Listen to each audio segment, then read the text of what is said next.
બરાબર, accounts of અંડરરાઇટિંગ commission. હવે આ ફોર્થ ચેપ્ટર છે. એ બી જનરલી તમે જ્યારે કોલેજ પર આવી અને લેક્ચર એટેન્ડ કરતા તો ત્યારે આપણે ઓલરેડી સ્ટાર્ટ કરી દીધેલું હતું. બરાબર, એમની અંદર 5 ઓર 6 સુધીના ઇલ્યુસ્ટ્રેશન્સ બી સમજાવી દીધેલા છે. બરાબર, છતાં બી કદાચ ત્યારે જો કોઈ સ્ટુડન્ટ પ્રેઝન્ટ ન હોય તો ફરીથી પાછું આપણે ઓલ ઓવર ઓવરવ્યુ આપી અને સ્ટાર્ટ કરી દેશું. એટલે જેથી કરીને જે શરૂઆતમાં કરાવી દીધું છે તો એ આપણે થોડું સ્પીડીલી કરાવી દેશું, અથવા તો ત્યારે કદાચ કોઈ સ્ટુડન્ટ પ્રેઝન્ટ નહીં હોય તો એમને બી ખ્યાલ આવી શકે એટલા માટે પહેલેથી જ આપણે સ્ટાર્ટ કરીએ છીએ. પણ જે કરાવી દીધું છે એને એકદમ ઝડપથી આપણે સમજી લેશું.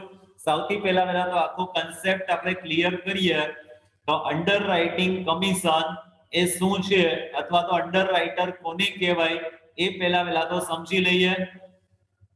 તો underwriting is the applications of the principle of insurance to company whereby responsibility is taken or guarantee is given to take up the shares not subscribed for by investing public. એટલે કંપની દ્વારા જાહેર જનતાને જ્યારે share issue કરવામાં આવે તો ત્યારે એના માટેનો એક રૂલ્સ એવો હોય છે કે જેટલા શેર કંપનીએ ઇસ્યુ કરેલા હશે એના 90% જેટલું સબસ્ક્રિપ્શન થવું જોઈએ.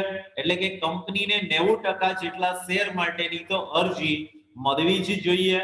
અને જો કદાચ એને 90% સબસ્ક્રિપ્શન કમ્પ્લીટ નહીં થાય તો ત્યારે આવા પ્રકારના ઇસ્યુને વોઇડ ગણવામાં આવે છે, એટલે કે રદ બાતલ કરવામાં આવે છે.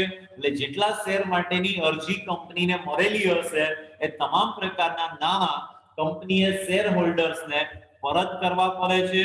અને એના કારણે કંપનીને ઘણું બધું મોટું નુકસાન અથવા તો ખર્ચ થતું જોવા મળે છે. હવે આવું ન થાય એટલા માટે ઘણી વખત નવી શરૂ થતી કંપની શેર દ્વારા જાહેર જનતા પાસેથી પૈસા એને મેળવવા છે તો ત્યારે એ શું કરશે કે કદાચ એને એવો ડાઉટ્સ લાગતો હશે કે 90% સબસ્ક્રિપ્શન નહીં થાય તો ત્યારે આવા સંજોગોમાં એ અંડરરાઇટર સાથે એગ્રીમેન્ટ કરે છે. બરાબર, અંડરરાઇટર એટલે કે બાંયધરી દલાલ. અને એનું કાર્ય શું હોય છે તો એ જનરલી કંપનીને એક પ્રકારની ગેરંટી આપે છે કે એનું જે કાંઈ બી સબસ્ક્રિપ્શન નહીં થાય, બરાબર, 90%માં કંઈ ઘટશે અથવા તો 100% શેરમાં જેટલા શેર જાહેર જનતા દ્વારા ખરીદવામાં નહીં આવે તો એ બાકીના તમામ પ્રકારના શેર એ લોકો પોતે જ ખરીદી લેશે.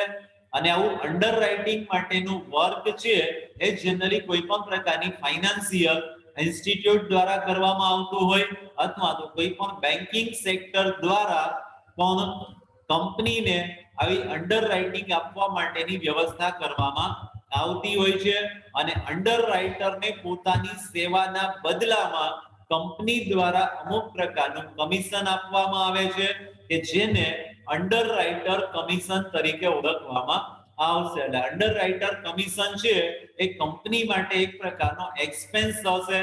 પણ આવો એક્સપેન્સ એટલા માટે કરવામાં આવે છે કે જેથી કરીને જો એમનું સબસ્ક્રિપ્શન નહીં થાય તો એના માટે એને ઘણો મોટો એક્સપેન્સ કરવો પડતો હોય છે.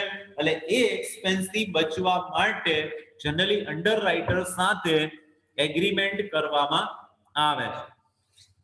દરત આની અંદર જે શીખવાનું થશે એમની અંદર meaning of underwriting, utilities or advantages of underwriting, underwriting commission and brokerage, comparative study એટલે બ્રોકરેજ અને અંડરરાઇટિંગ કમિશન. તો આ બે વચ્ચે શું ડિફરન્સ જોવા મળે છે, provision of companies act regarding underwriting commission, classification of application. ત્યારે એપ્લિકેશન્સ છે અને બે ભાગની અંદર વિભાજિત કરવામાં આવશે, માર્ક્ડ એપ્લિકેશન અને અનમાર્ક્ડ એપ્લિકેશન, ટાઈપ ઓફ અંડરરાઇટિંગ કોન્ટ્રાક્ટ એટલે જે કાંઈ બી અંડરરાઇટર સાથે એગ્રીમેન્ટ કરવામાં આવે છે, કોન્ટ્રાક્ટ કરવામાં આવે છે તો એ કયા કયા ટાઈપ્સના હોઈ શકે, determination of liabilities of underwriter and its accounting entries. દરેક જો એક કરતા વધારે અંડરરાઇટર સાથે એગ્રીમેન્ટ કરવામાં આવેલો હશે તો ત્યારે એ દરેકે દરેક અંડરરાઇટરની લાયબિલિટીઝ કેવી રીતે નક્કી કરવામાં આવશે. બરાબર, તો એના માટેના બી અલગ અલગ પ્રકારના મુદ્દાઓ આપેલા છે અને એને ધ્યાનમાં રાખી અને અંડરરાઇટરની રિસ્પોન્સિબિલિટીઝ અથવા તો લાયબિલિટીઝ ડિસાઇડ કરવામાં આવશે અને તમામ પ્રકારની બાબતોને રિલેટેડ પ્રેક્ટિકલ ઇલ્યુસ્ટ્રેશન્સ.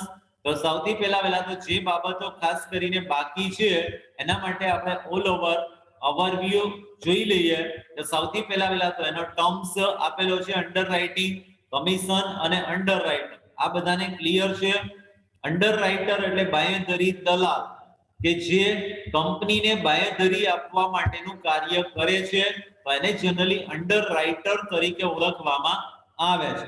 એટલે એ કંપનીને એક પ્રકારની એવી ખાતરી આપે છે, એક પ્રકારની એવી ગેરંટી આપે છે કે જો એનો ઇસ્યુ અધૂરો રહેશે, એટલે કે જેટલા શેર એમણે ઇસ્યુ કરેલા હશે એમાંથી જો અમુક શેર જાહેર જનતા દ્વારા ખરીદવામાં આવતા નથી, તો ત્યારે બાકીના તમામ પ્રકારના શેર છે એ અંડરરાઇટર પોતે જ ખરીદી લેશે. એટલે આ એની કામગીરી હોય છે અને આવી કામગીરીના બદલામાં એ કંપની પાસેથી કમિશન પ્રાપ્ત કરે છે. એટલે કંપની દ્વારા અંડરરાઇટરને એની આવી બાંયધરીના બદલામાં કમિશન ચૂકવવામાં આવતું હોય છે અને જેટલા શેર જાહેર જનતાએ ખરીદેલા નથી, તો આવા શેર ખરીદવા માટેની જવાબદારી એ જે તે અંડરરાઇટરની આપણને જોવા મળે છે. બરાબર, એના એડવાન્ટેજીસ ને વાંચી લેશો તો બી ચાલશે. બરાબર, અંડરરાઇટરના એડવાન્ટેજીસ શું છે? તો અંડરરાઇટિંગ કોન્ટ્રાક્ટ કરવાથી કંપની છે એમના ઇસ્યુમાંથી ફ્રી થઈ જાય છે, એમાંથી મુક્ત બને છે કે જેથી કરીને કંપનીના ડેવલપમેન્ટ માટે એના ડિરેક્ટર્સે બાકીની જે કંઈ બી વ્યવસ્થા સંભાળવાની છે, ઓર્ગેનાઇઝિંગ, સ્ટાફિંગ અથવા તો એના પ્રોગ્રેશન માટે કયા કયા પ્રકારની કામગીરી કરવાની જરૂરિયાત પડશે, તો એવી કામગીરીમાં પોતાનો ટાઈમ છે એ આપી શકશે. બરાબર, અંડરરાઇટિંગ, કમિશન અને બ્રોકરેજ આ બે વચ્ચે શું ડિફરન્સ છે, તો એ બંને ટર્મ્સ બી આપણે સમજી લઈએ. અંડરરાઇટિંગ કમિશન એટલે શું? અંડરરાઇટિંગ કમિશન કોને કહેવાય? તો અંડરરાઇટિંગ કમિશન એટલે કે જ્યારે કંપની દ્વારા શેર ઇસ્યુ કરવામાં આવે તો ત્યારે એ શેર કદાચ પૂરેપૂરા ભરપાઈ નહીં થાય અથવા તો તમામ પ્રકારના શેર માટે અરજી નહીં મળે, તો એવા સંજોગોમાં અંડરરાઇટર સાથે એગ્રીમેન્ટ કરવામાં આવે છે અને એના બદલામાં એને જે કમિશન ચૂકવવામાં આવે તો એને ત્યારે આપણે અંડરરાઇટિંગ કમિશન તરીકે ઓળખી શકીએ. અને એના જેવી જ બીજી ટર્મ્સ આપેલી છે બ્રોકરેજ. તો બ્રોકરેજ મીન્સ દલાલી. બ્રોકરેજ કોને કહી શકાય? તો જે શેર બ્રોકર હશે એ શેરનું ખરીદી અને વેચાણ માટેનું કાર્ય સંભાળતા હોય છે. એટલે જે ઇન્વેસ્ટર્સ હશે એના વતી શેરની ખરીદી અને વેચાણ કરવાનું કાર્ય આ બ્રોકરેજ દ્વારા કરવામાં આવતું હોય અને એમના આ કાર્યના બદલામાં એને જે રકમ ચૂકવવામાં આવતી હોય તો એને ત્યારે આપણે બ્રોકરેજ અથવા તો દલાલી તરીકે ઓળખી શકીએ. ક્લિયર? એટલે આ બંને ટર્મ્સ છે અલગ અલગ આપણને જોવા મળે છે. અંડરરાઇટિંગ કમિશન એ બી અલગ બાબત છે અને બ્રોકરેજ તો એ બી આપણને અલગ બાબત જોવા મળે છે. ત્યાર પછી એમના માટેના અલગ અલગ પ્રોવિઝન્સ આપેલા છે, એમાં આપણે એક નજર કરી લઈએ. તો as per Companies Act 2013 there are provision for and restriction of payment of underwriting commission which are as follow. It may be paid in cash or fully paid up share or debenture or combination of all shares.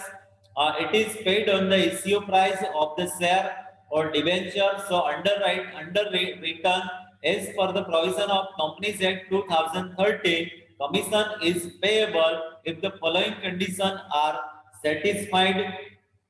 એટલે અંડરરાઇટિંગ commission માટે ખાસ કરીને company લોની અંદર, company એક્ટની અંદર અલગ અલગ પ્રકારના provisions આપવામાં આવેલા છે કે જેમાં કેટલું અંડરરાઇટિંગ કમિશન આપી શકાય, કેવી રીતે આપી શકાય અથવા તો ક્યારે આપી શકાય, તો એના માટેના પ્રોવિઝન્સ આપણે જોઈએ. તો the payment of the commission is authorised by the article. એટલે જ્યારે બી કંપનીની સ્થાપના વિધિ કરવામાં આવે છે તો ત્યારે જ એમના અલગ અલગ પ્રકારના ડોક્યુમેન્ટ્સ પ્રિપેર કરી અને સેબી સમક્ષ એમના રજિસ્ટ્રાર સમક્ષ પ્રેઝન્ટ કરવાના હોય છે અને એમાંના અગત્યના ડોક્યુમેન્ટ જોઈએ તો એ છે આર્ટિકલ ઓફ એસોસિએશન અને મેમોરેન્ડમ ઓફ એસોસિએશન. બરાબર, આર્ટિકલ ઓફ એસોસિએશન છે એ કંપનીના બંધારણ તરીકે પણ ઓળખવામાં આવે છે. એટલે આર્ટિકલ્સ ની અંદર આવા કમિશન માટેની જોગવાઈ હોવી જોઈએ અને એ પ્રમાણે જનરલી અંડરરાઇટરને કમિશન પે કરવામાં આવે છે. The commission paid or agreed to be paid does not exceed in the case of share 5% of the price at which the share are issued or in the amount of rate authorized by the article, whichever is less, and in the case of debenture 2.5% of the price at which the debenture are issued or the amount of rate authorized by the article, whichever is less. એટલે જો articles ની અંદર કોઈ પણ પ્રકારની જોગવાઈ હોય તો એ આર્ટિકલ્સ ની જોગવાઈ પ્રમાણે એમને કમિશન આપવામાં આવશે. તો એ સામાન્ય રીતે શેરના સંજોગોમાં 5% જેટલું કમિશન આપી શકાય. પણ જો આર્ટિકલ્સ ની અંદર એના કરતા વધારે અથવા તો ઓછું કમિશન માટેની જોગવાઈ કરવામાં આવેલી હશે તો બેમાંથી જે ઓછું હશે તે પ્રમાણે એમને કમિશન આપવામાં આવશે. અને ડિબેન્ચરના સંજોગોમાં એમને 2.5% પ્રમાણેનું કમિશન આપવું જોઈએ. અને આર્ટિકલ્સ ની અંદર જો આના કરતા ઓછી જોગવાઈ હશે તો એને ફોલો કરવામાં આવશે. આર્ટિકલ્સ ની અંદર જો વધારે બતાવવામાં આવેલું હશે તો ત્યારે બેમાંથી જે ઓછું હશે એટલે કે વધુમાં વધુ ઇક્વિટી શેર ઉપર 5% જેટલું કમિશન આપી શકાય અને ડિબેન્ચર ઉપર 2.5% જેટલું કમિશન એ અંડરરાઇટરને ચૂકવવામાં આવશે. The amount of rate percentage of the commission paid or agreed to be paid is, in case of share or debenture offered to the public for subscription, are disclosed in the prospect. In the case of share or debenture not offered to the public for subscription, disclosed in the statement in lieu of prospect or in a statement initiate prescribed from signed in like manner as a statement in lieu or prospect and filled in before the payment of the commission with the registered, and where a circular or notice not being a prospect leaving subscription for the shares or debenture is issued, also disclosed in that circular or notice.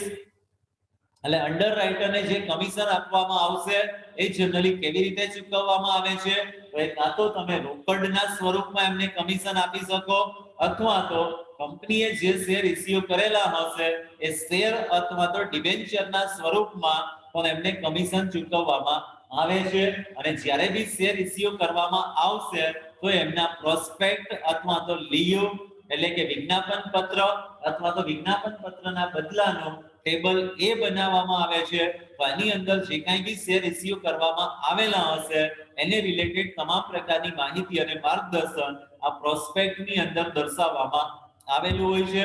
અને એને ધ્યાનમાં રાખી અને અંડરરાઇટરનું commission એ કાં તો કેશમાં ચૂકવવામાં આવશે અથવા તો એના બદલામાં એને શેર અથવા તો ડિબેન્ચર ઇસ્યુ કરવામાં આવે છે. The number of share or debenture which persons have agreed for a commission to subscribe absolutely or ordinarily is disclosed in the manner aforesaid, and a copy of the contract for the payment of the commission is delivered to the registered at the time of the delivery to the prospect of the statement in lieu of the prospect.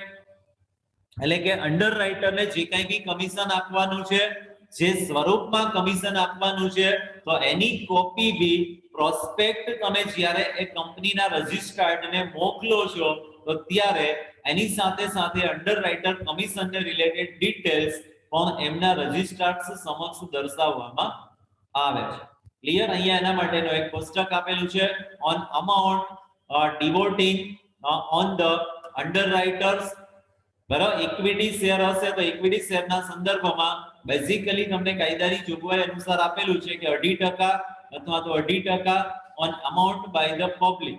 એટલે public દ્વારા જે share ખરીદવામાં આવેલા હશે એના ઉપર એમને 2.5% commission આપવામાં આવશે અને અંડરરાઇટર દ્વારા જો શેર ખરીદવામાં આવેલા હોય તો એના ઉપર બી એમને 2.5% પ્રમાણે કમિશન આપવામાં આવશે.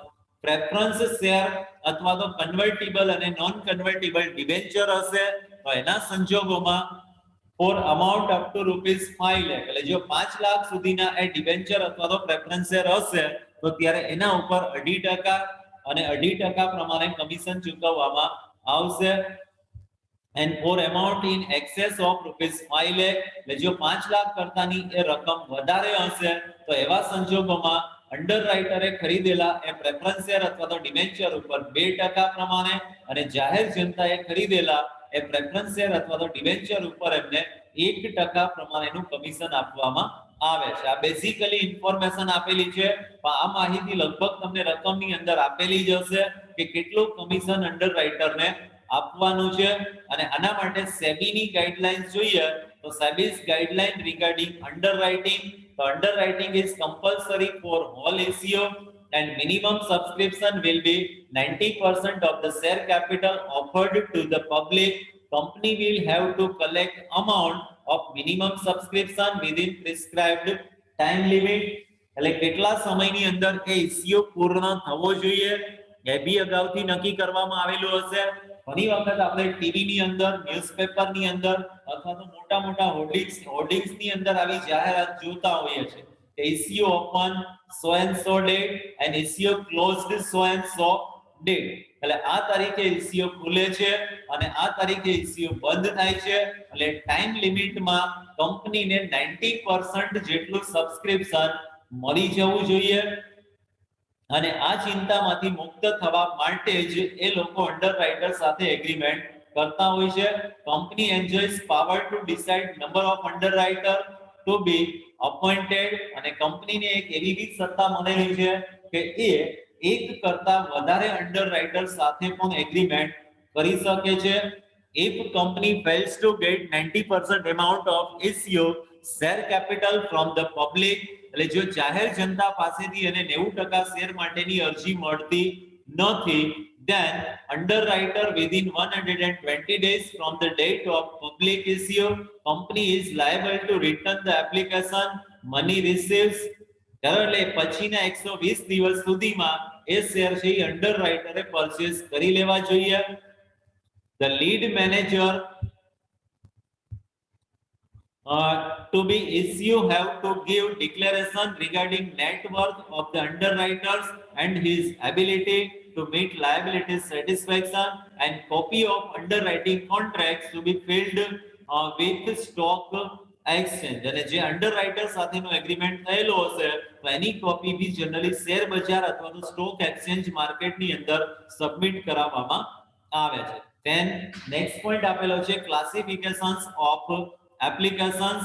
બરાબર, જે કંઈ બી અરજી કંપનીને મળે છે તો એને મુખ્યત્વે આપણે બે ભાગની અંદર વિભાજિત કરી શકીએ: marked application and unmarked application. Marked application કોને કહી શકાય અને અનમાર્ક્ડ એપ્લિકેશન કોને કહી શકાય, અને એની ખાસ કરીને જરૂરિયાત ક્યારે પડશે તો જ્યારે કંપનીએ બે અથવા તો બે કરતા વધારે અંડરરાઇટર સાથે એગ્રીમેન્ટ કરેલો હશે તો એવા સંજોગોમાં દરેકે દરેક અંડરરાઇટરની રિસ્પોન્સિબિલિટીઝ ડિસાઇડ કરવા માટે જનરલી એપ્લિકેશન્સને બે ભાગની અંદર વિભાજિત કરવામાં આવશે. અને બે પાર્ટ કયા કયા છે તો માર્ક્ડ એપ્લિકેશન એટલે કે નિશાની વાળી અરજીઓ, અને અનમાર્ક્ડ એપ્લિકેશન એટલે કે નિશાની વગરની અરજીઓ. ફોર એક્ઝામ્પલ, માની લો કે A, B, C અને D આ ચાર અંડરરાઇટર સાથે કંપનીએ એગ્રીમેન્ટ કરેલો છે. બરાબર, કંપનીએ કુલ 5 લાખ શેર ઇશ્યુ કરેલા છે. હવે આ 5 લાખ શેરમાંથી દરેકે દરેક અંડરરાઇટરે ઇક્વલ લાયબિલિટીઝ એક્સેપ્ટ કરેલી છે. તો બધાની જવાબદારી કેટલી થશે? 1,25,000 શેર માટેની દરેકે દરેક અંડરરાઇટરની જવાબદારી થશે. હવે માની લો કે જાહેર જનતા પાસેથી કંપનીને શેર માટેની અરજી મળે છે, તો એમાં કંપની કેવી રીતે આઈડેન્ટિફાઈ કરી શકશે કે આટલી અરજી છે એ આ અંડરરાઇટરના પ્રયત્નો દ્વારા મળેલી છે? તો એવા સંજોગોની અંદર જે શેર એપ્લિકેશન્સ માટેનું ફોર્મ હશે એની અંદર જ એવી કોઈ પણ પ્રકારની નિશાની રાખવામાં આવે, ધરાવ હવે આ નિશાનીમાં શું હોઈ શકે તો એમની અંદર કાં તો એ જે તે અંડરરાઇટરનું નામ હશે અથવા તો એની સિગ્નેચર હશે અથવા તો એનો કોઈ સ્પેસિફિકલી સ્ટેમ્પ લગાવેલો હશે કે જેથી કરીને આપણને ખ્યાલ આવી શકે કે આ અરજી કંપનીને મળેલી છે તો એ કયા અંડરરાઇટરના પ્રયત્ન દ્વારા મળેલી છે અને એવા પ્રકારની એપ્લિકેશન્સને માર્ક્ડ એપ્લિકેશન તરીકે ઓળખવામાં આવશે ને ગુજરાતીમાં એમને આપણે નિશાની વાળી અરજી તરીકે ઓળખી શકીએ એટલે માર્ક્ડ એપ્લિકેશન હશે તો તરત જ આપણને ખ્યાલ આવી શકશે કે આ એપ્લિકેશન સ્પેસિફિકલી આ અંડરરાઇટરના પ્રયત્ન દ્વારા આપણને મળેલી છે અને અનમાર્ક્ડ એપ્લિકેશન એટલે એવા પ્રકારની એપ્લિકેશન્સ કે જેની અંદર આવું કોઈ સ્પેસિફિકલી આઈડેન્ટિફિકેશન હોતું નથી તો ત્યારે એવા પ્રકારની એપ્લિકેશન્સને અનમાર્ક્ડ એપ્લિકેશન્સ તરીકે ઓળખવામાં આવશે ક્લિયર એટલે જ્યારે ખાસ કરીને એક કરતા વધારે અંડરરાઇટર સાથે એગ્રીમેન્ટ કરવામાં આવેલો હશે તો ત્યારે એવા સંજોગોની અંદર માર્ક્ડ અને અનમાર્ક્ડ એપ્લિકેશનનો યુઝ થતો આપણને જોવા મળે છે ક્લિયર ત્યાર પછીનો નેક્સ્ટ પોઈન્ટ આપેલો છે ટાઇપ્સ ઓફ અંડરરાઇટિંગ કોન્ટ્રાક્ટ હવે અંડરરાઇટર સાથે તમે જે એગ્રીમેન્ટ કરો છો કોન્ટ્રાક્ટ કરો છો તો એ કયા પ્રકારના કોન્ટ્રાક્ટ હોઈ શકે આની અંદર બેઝિકલી આપણને બે ટાઇપ્સ આપેલા છે એક નોર્મલ કોન્ટ્રાક્ટ અને બીજું ફોર્મ અંડરરાઇટિંગ કોન્ટ્રાક્ટ બરાબર તો નોર્મલ કોન્ટ્રાક્ટ કોને કહી શકાય અને ફોર્મ અંડરરાઇટિંગ કોન્ટ્રાક્ટ કોને કહી શકાય અને નોર્મલ ની અંદર પણ ફરીથી પાછા આપણને બે ટાઇપ્સ આપેલા છે ફૂલ અંડરરાઇટિંગ કોન્ટ્રાક્ટ અને પાર્શિયલ અંડરરાઇટિંગ કોન્ટ્રાક્ટ તો એ બી આપણે સમજી લઈએ તો એમાંનું ફર્સ્ટ વન જોઈએ નોર્મલ અંડરરાઇટિંગ કોન્ટ્રાક્ટ તો normal underwriting contract can be divided into two categories full or whole underwriting and second one is partial underwriting so full or whole underwriting contract kone kahi shakai so in this type of contract underwriters fully underwrite the public issue assuring the company that if shares or debenture offered to the public is not fully subscribed then the unsold portions of the issue will be purchased by the underwriter and if the issue is fully subscribed then there will be no liable on part of underwriter to take off any share underwriter's liabilities can be determined by the following ways એટલે જ્યારે કંપનીએ જેટલા share issue કરેલા હશે એ જો 100% share માટે agreement કરવામાં આવેલો હોય તો ત્યારે એવા પ્રકારના એગ્રીમેન્ટ અથવા તો કોન્ટ્રાક્ટને ફૂલ અથવા તો હોલ અંડરરાઇટિંગ તરીકે ઓળખવામાં આવશે અને આવા સંજોગોની અંદર જેટલા શેર એ શેર હોલ્ડર્સ દ્વારા એટલે કે જાહેર જનતા દ્વારા ખરીદવામાં આવેલા નહીં હોય તો ત્યારે બાકીના તમામ પ્રકારના અનસોલ્ડ શેર એ જે તે અંડરરાઇટરે ખરીદવાની જવાબદારી બનશે અને જો સબસ્ક્રિપ્શન ફૂલ થઈ જશે એટલે કે 100% શેર માટેની અરજી કંપનીને મળી જશે તો ત્યારે આવા સંજોગોની અંદર અંડરરાઇટરની કોઈ જવાબદારી બનતી હોતી નથી કે એને વધારાના શેર ખરીદવા અને આ જવાબદારી કેવી રીતે નક્કી કરવામાં આવશે તો એના માટે બી તમને બે આપેલા છે share offered to the public less share subscribed by public unsubscribed share to be taken up by the underwriter એટલે જે શેર સબસ્ક્રાઇબ થયેલા નથી એટલે કે જે શેર માટે કંપનીને અરજી મળેલી નથી તો એવા પ્રકારના શેર છે જે તે અંડરરાઇટરે પરચેસ કરવાની જરૂરિયાત પડે છે if there are more than one underwriter giving the guarantee then to decide the liabilities of each underwriter and statement showing liabilities should be prepared એટલે જો એક કરતા વધારે અંડરરાઇટર સાથે એગ્રીમેન્ટ કરવામાં આવેલો હશે તો ત્યારે એ દરેક અંડરરાઇટરની જવાબદારી કેટલી કયા અંડરરાઇટરે કેટલા શેર ખરીદવાના થશે એ દરેક અંડરરાઇટરની અલગથી જવાબદારી ડિસાઇડ કરવામાં આવશે અને એના માટેનું એક આખું રિસ્પોન્સિબિલિટીઝ બતાવતો સ્ટેટમેન્ટ જ બનાવવામાં આવે છે અને એની મદદથી આપણને ખ્યાલ આવી શકે કે કયા અંડરરાઇટરે કેટલા શેર પરચેસ કરવાના હશે ત્યાર પછીનો નેક્સ્ટ ટાઈપ આપેલો છે એગ્રીમેન્ટ માટેનો પાર્શિયલ અંડરરાઇટિંગ. તો when a part of the whole issue is underwritten by underwriters then it is called partial underwriting.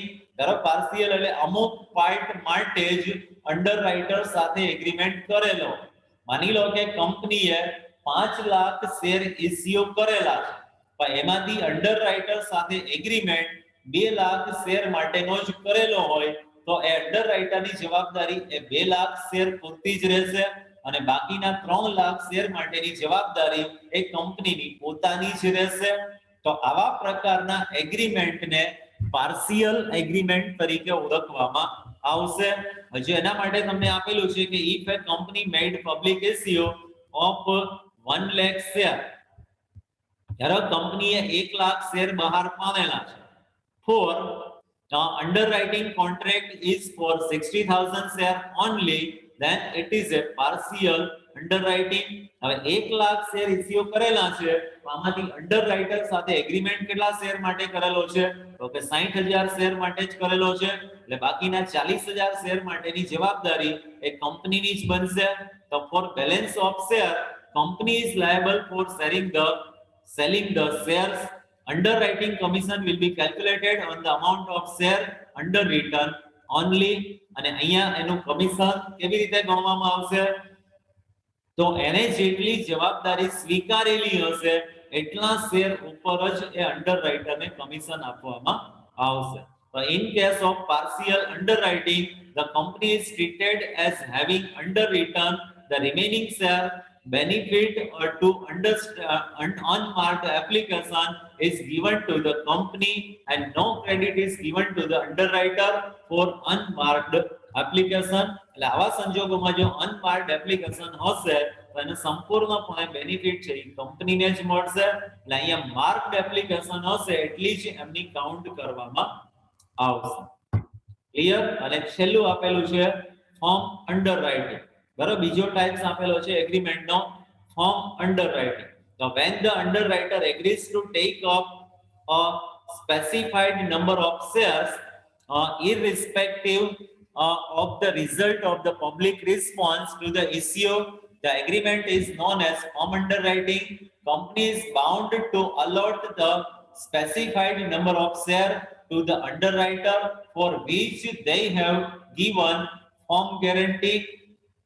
એટલે ફોર્મના સંદર્ભમાં જો અંડરરાઇટરે કોઈ એવી ગેરંટી આપેલી હશે કે મિનિમમ આટલા શેર તો એ અંડરરાઇટર ખરીદશે જ તો ત્યારે એવા પ્રકારની એગ્રીમેન્ટને એવા પ્રકારના કોન્ટ્રાક્ટને ફોર્મ અંડરરાઇટિંગ કોન્ટ્રાક્ટ તરીકે ઓળખવામાં આવશે. Total liabilities of the underwriter in the case of form underwriting will be. અને ફોર્મ અંડરરાઇટિંગ માટે એની લાયબિલિટીઝ કેવી રીતે ડિસાઈડ કરવામાં આવશે તો એના માટે તમને આપેલું છે net liabilities as per underwriting contract plus number of share under form underwriting. એટલે માની લો કે 2 લાખ શેર માટેની એને જવાબદારી સ્વીકારેલી છે અને બાકીના 20,000 શેર એ ખરીદશે એવું એમને કીધેલું હોય તો એની ટોટલ લાયબિલિટીઝ થશે એઝ પર કોન્ટ્રાક્ટ 2,20,000 શેર. એટલે વધારાના અમુક શેર ખરીદવા માટેની બી એમને જો જવાબદારી સ્વીકારેલી હોય તો ત્યારે એમને ફોર્મ અંડરરાઇટિંગ કોન્ટ્રાક્ટ તરીકે ઓળખવામાં આવે છે.